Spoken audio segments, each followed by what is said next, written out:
Interstellar is directed by Christopher Nolan. It stars Matthew McConaughey, Mackenzie Foy, Michael Caine, Anne Hathaway, Jessica Chastain, Wes Bentley, and Matt Damon.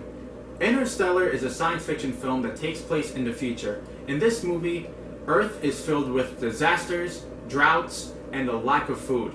There's only one way to ensure the survival of the human race, and that is interstellar travel. That means a group of astronauts have to go through a wormhole to try to look for a planet that could potentially sustain human life.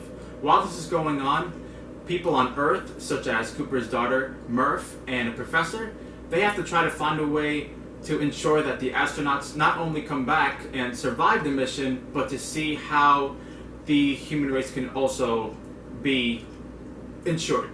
Now, Interstellar is a film that has a lot of spectacle and it's big in scope, but underneath it's mainly a story about the love between a father and a daughter. And in that way, it's one of Christopher Nolan's personal films. I have a very interesting relationship with this film. I saw this movie opening night in IMAX, and I walked out liking it, but I didn't love it. But despite the fact that I only liked it, the following days after I saw it, I kept thinking about it. So I watched it again about a week and a half later with my mother, and I ended up loving the film on second viewing.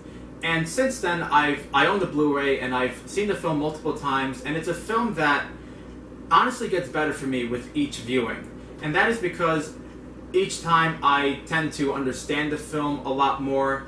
The pacing tends to go faster as well. And honestly, this is such a fascinating movie. This is without a doubt one of the best science fiction films of the 21st century. I understand this film may not be for everyone, but let's talk about Interstellar and why I loved it and talk about some things in the movie.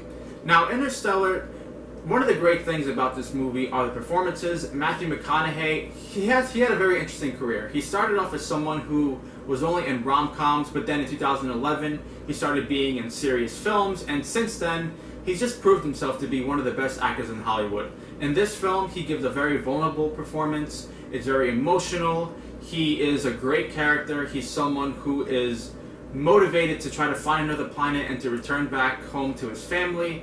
And you really feel the connection between the love between him and his daughter in the film. His daughter is played by Mackenzie Foy and Jessica Chastain. Young Murph is played by Mackenzie Foy, and she delivers one of the best child performances that I've seen in a long time. She is a kid who isn't annoying, because I know child performances can go either way. They can either be very talented or they could just be someone who gets on your nerves. This is not the case for Mackenzie Foy. She absolutely kills it. She's smart, she's funny, she's witty, and she is a strong character. And the transition to her being an adult, played by Jessica Chastain, it's only consistent in regards to the performance. Jessica Chastain, she's one of my favorite actresses working today, and she delivers a hell of a performance as well.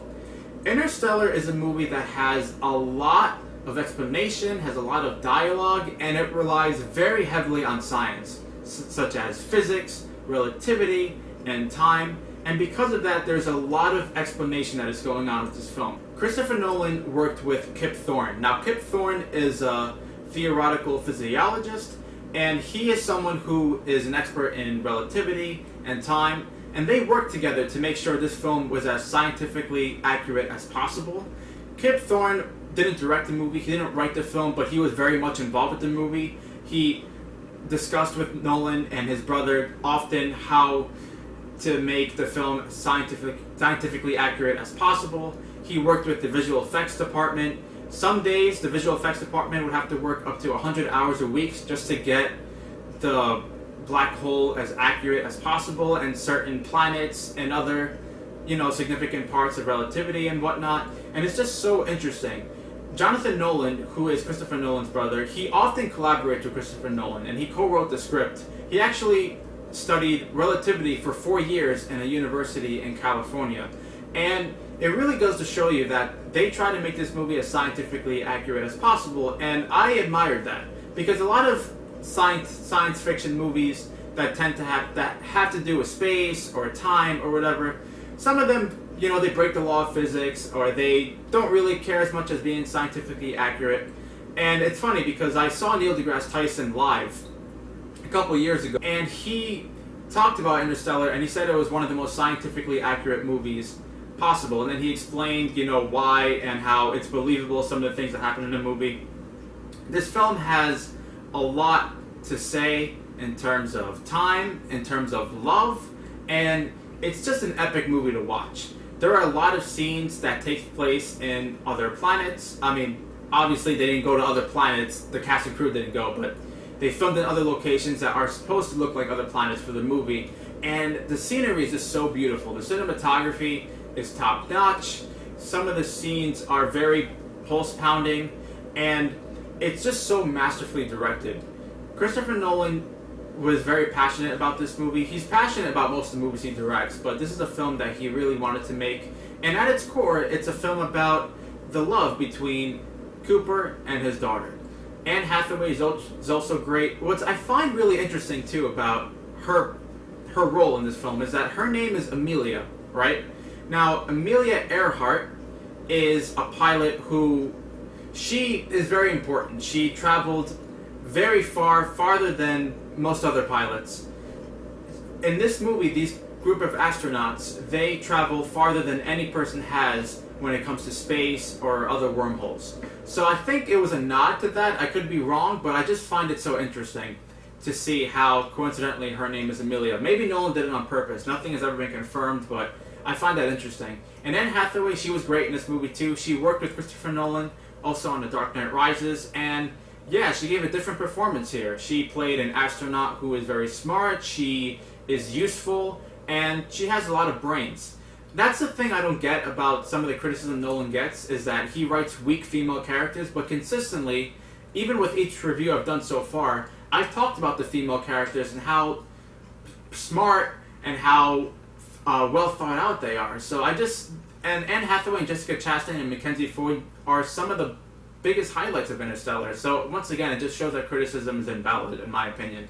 Hans Zimmer's score is absolutely beautiful. Such a different kind of score when you compare it to the Dark Knight trilogy or Inception, because this is more of a light-hearted score, but it fits so well with the movie when it comes to the emotional aspects and when it comes to the scenes that have a lot of stakes and intense moments going on. Hans Zimmer is the man. I mean, I love Hans Zimmer so much, and this is one of his best scores. Often I hear a lot of people say this is his best score. I don't know if it's my number one favorite, but I can definitely see why people say that. It's an amazing score. And you have other actors in this movie. You have Michael Caine, you have Wes Bentley, you have Matt Damon, all delivering top-notch performances. This is Christopher Nolan's longest movie. It's 2 hours and 50 minutes long, and it is a long film, and it's one that does require a lot of paying attention, especially if you're not someone who is very strong in the science field or someone who's very knowledgeable about time and relativity. It does take a certain amount of energy, no pun intended, and focus to really get a grasp on how the movie is like, or what the movie's about, rather. And like I said, for each viewing, I find myself to really understand it more. Because I watched it with my father, right? And he's someone who's an expert in, in what the film was conveying and all the themes and whatnot. And he understood the movie pretty well on first viewing. So I think, once again, it depends on your level of expertise on the subject. But even then, this is such a great movie. It's fascinating. As much as I love this movie, it's not one of my absolute favorite Christopher Nolan films. I don't like it more than the Dark Knight trilogy or Inception. I just personally prefer those. It's like asking, what's your least favorite Lord of the Rings movie, right? And it's hard to pick because all three of them are masterpieces. And that's how I feel. Interstellar is a 10 out of 10. I absolutely adored this film. It is a film that came out 6 years ago, and the practical effects look absolutely flawless even to this day. I'll take practical effects any day over CGI. I'm not a CGI hater, but practical effects always work well. And in this movie, I am honestly more impressed with the visual effects in this movie than I am with Gravity. Gravity is a film that had a lot of green screen, but this film is mostly practical. And yeah, you can see the amount of hours that the visual effects department, over 30 people working 100 hours a week. And yeah, that's why it won the Oscar for that reason, man. The visual effects are phenomenal. Interstellar is a masterpiece in my opinion. It's a film that gets better with each viewing, and it's a fascinating science fiction film. If you haven't seen it, I would definitely recommend it. Alright guys, it's my review of Interstellar. I hope you guys enjoyed it. And until next time guys, I'll be reviewing Dunkirk soon, and I'll see you guys later. Alright, thank you. Take care.